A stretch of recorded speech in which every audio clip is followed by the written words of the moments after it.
The lighting in here really sucks, but I'd show you what it looks like unmasked. It's not very bright out today. It's getting late. But I thought I'd just make a quick video to show what it looks like.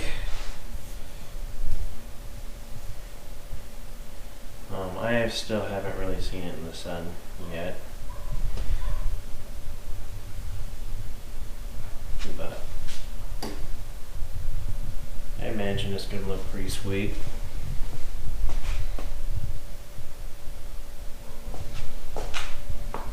Hopefully, anyway, I guess.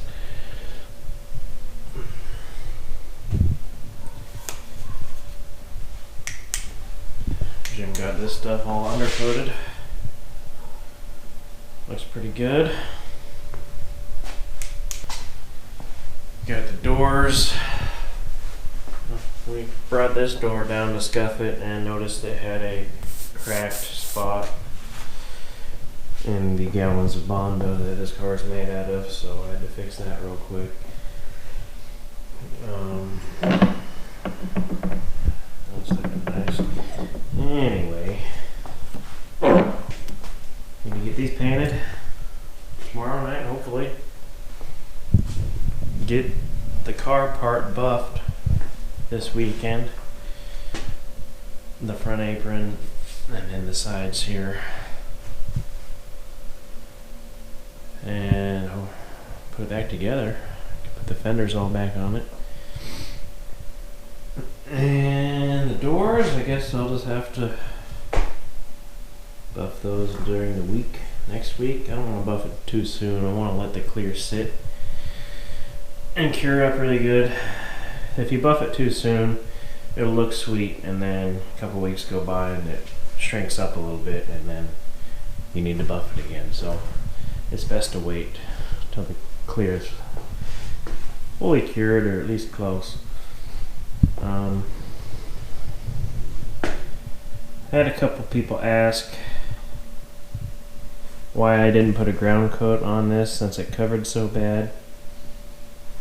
You know, I could have used a black, put a coat of black down, something like that. Made this cover color, made this color cover better. And there's a reason I didn't do that. One is sealer's kind of thick, and sometimes it can leave you a nasty edge. Like, even though you'd think this would be really thick having so much paint on there, it's really not that bad in the jam here. Now, sometimes if I had sealer there, you'd get like the edge would be colored like the color of the sealer, which wouldn't be a big deal if I used black, but that's not the real reason I didn't use sealer. The main reason I didn't use sealer or a ground coat on this is because the doors are not on it, obviously. Had the doors been on the car and I was painting it all together, it would have been fine. I would have taken a ground coat or some black base or something, put a coat over everything, get it covered, and then put the blue on top of that. However, sealer or a ground coat can trick you into thinking you have full coverage when you don't. Yeah, it will be all uniform in one color, but it could not, you're still seeing through to the black base or the sealer, and the different amount of coats you put on can change the color. So say I throw a coat of black down and then put 3 or 4 coats of blue on top. If I don't do the exact same thing, maybe I put 3 coats on this, 4 on this, or I put it a little wetter on the edge on this, so it had more paint on the edges than I had on this edge. I used a different pressure. It's way more, it can cause a bigger problem than having full coverage. I could tell I had full coverage on this because where the primer was, I could see the primer ring. And yeah, it took a ton of coats to cover that, but once I could not see where the primer was anymore, I know I had full coverage. And at that point, it wouldn't matter if I put 5 more coats on that. It wouldn't change the color from where it was when it had full coverage, if that makes sense. I'm not the best at explaining things, so basically, yeah, once that's fully covered, like once I put blue on this and I keep going until I can't see this outline of the gray anymore, say that happens at 15 coats. Well, I could have 20 coats right here and it's still going to match where I have 15 because I'm not seeing through that paint. I'm seeing that paint. I'm seeing that color and not the transparency of that color being changed by what's underneath it. And like I said, if the doors were on the car, it wouldn't matter because I'd be doing it all at once. And even though the color could change if I put another coat or two on, it wouldn't matter because I'd be doing the same thing to these edges while they were assembled. And that's the trouble you can run into painting things in pieces. Even though I always paint like all the restoration projects at the shop in pieces, we always make sure to just put paint on, double coat the edge. Every time I'm doing something, I'll double coat the edges. That way we know we have full coverage on the edges, and we've never had an issue with the car not matching when we put it together. And now I will have a problem with this one since I said that. I came out here to sand this primer on this door. Like everything else on this, I finished the bodywork spot in 320, so I'm just going to grab some more 320, block it out real quick, and then go over it with some 600. It'll be good.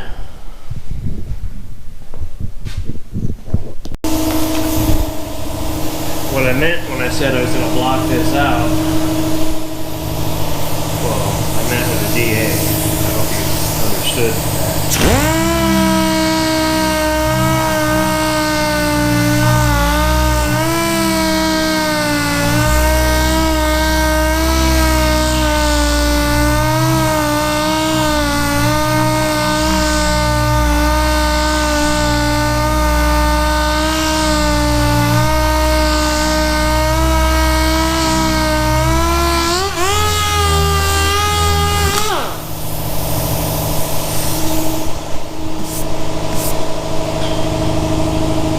That should be good. I'll get some 600.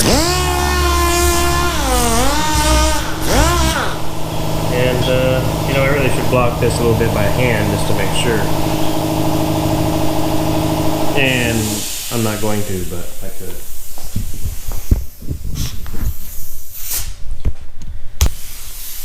Now I'll take the DA with the interface pad, some 600 or 800. I didn't look to see what was on it, but either one will work, and just smooth it out.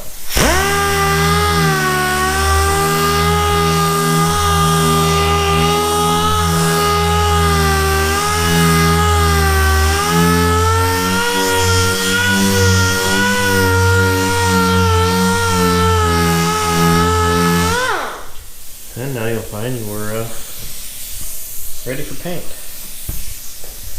It's as easy as that. Isn't that beautiful? Man, that's nice. So that's how this is gonna go. We're gonna hang the doors up from this rail right up there. Don't want to paint them laying down flat because that's not how they're gonna be on there on the car. So you guys want to paint them the way they're gonna be on the car. That'll be fine.